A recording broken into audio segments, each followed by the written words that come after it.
All right, so say today that they say Camilla's eligible and y'all want to go on and give consent, or you want to go on and move into the IEP meeting and then give consent afterwards. They're going to develop an individualized educational program for Camilla. And you have every right to have input into that. Okay. They're going to use a lot of the data from the eligibility report. And then they're going to talk about Camilla's needs, Camilla's strengths. She's a second grader, so they will be talking about testing. That may be coming up in the spring because next year she will be tested as a third grader. They're going to look at her total program. They're going to talk about her to begin with, and then based on where she is today, and we call that the present level of functioning, here's where she is today. They're going to come up with, and you're part of that team, you're going to come up with goals to help her to where you want her to be a year from now, so at the end of the school year, because we write annual IEPs, okay? Okay. So you want to think about what she can reasonably obtain in 1 year, okay? So they're going to write goals, and they have to be measurable. There's all kinds of things, and sometimes they have what we call benchmarks to lead to the goal. And then the most important page to me is our commitment as a school system to Camilla, and that's the Special Education Services page. And on there we're going to tell you exactly what we're going to do to help Camilla get those goals obtained by the end of the school year.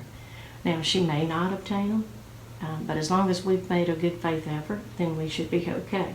But if we haven't done what we should have done, then, you know, that's something that we would need to look into.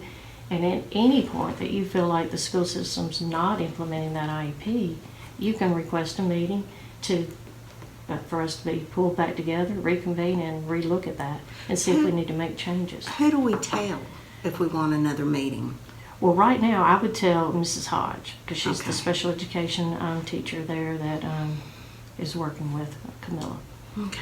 And these IEP goals will be to help her close the gap, achievement gap, to help her catch up Absolutely. with some of her Absolutely. classmates. Those goals are going to be written to provide her access to the general curriculum, help her progress in the general curriculum, and then any goals to address her unique needs. I know there was some attention span behaviors, if I remember, or concerns, so they may write a behavior goal.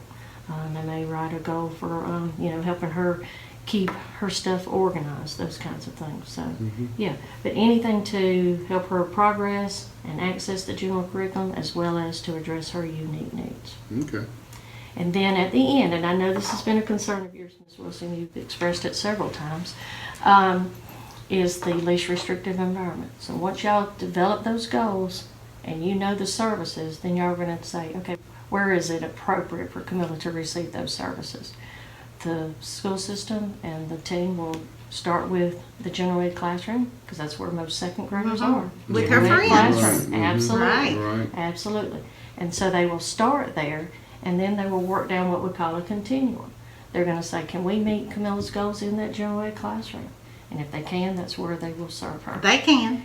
And then the next thing would be, can we meet Camilla's goals with supplementary aids and services in that general ed classroom? And if so, that would be the next option. Right. And then it might be that we might need to pull Camilla. Again, that's a decision for that team, and you're part of that team, to meet her needs. So you will have, a say-so in all of that. I think better let's give them a chance and hear what they have to say in that meeting if we get to the IEP meeting today. Because it sounds what Ms. Richardson is saying is they're going to work with her and help her close that gap to catch up with her classmates. So, Well, as long as she's in the class with her friends. okay. And at some point, say 6 weeks from now, whenever report cards go out, 8 weeks, y'all may go, it is working. Or maybe it's not working. Again, you can contact us and we'll relook at things and, call y'all in and see if we need to increase the services or if we need to change the least restrictive environment for her. Just remember one thing today, that in Alabama we do not have consent for IEP. So when you sign the IEP today, because everybody will sign at the end of the meeting, Right. that means you participated in the meeting, okay? It's not meaning that you agree with everything. But in some states, they make you consent to the actual IEP every year.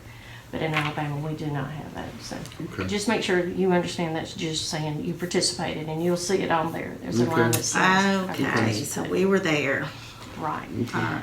So, I say that to say, because you don't give consent, if at any time you are concerned, you can ask for an IEP meeting. And really and truly, if you feel like, you've done everything in your power to get the school system to make some changes that you feel are necessary, and they're not doing that, you also have that right to ask for a due process hearing or a mediation, where we actually call in an impartial person to come in and sit to help y'all resolve the issues with the school system. And please know that we're going to do what's appropriate for Camilla and provide her a free, appropriate public education. Okay. Well, Ms. Richardson, you made me feel comfortable, and I think we can move forward, Betty. I think you're going to have a good All right. meeting today. Sounds good. I think it's going to be positive. Okay. Sounds good. Good luck. Thank you. Thank You're you. welcome. Feel free to call.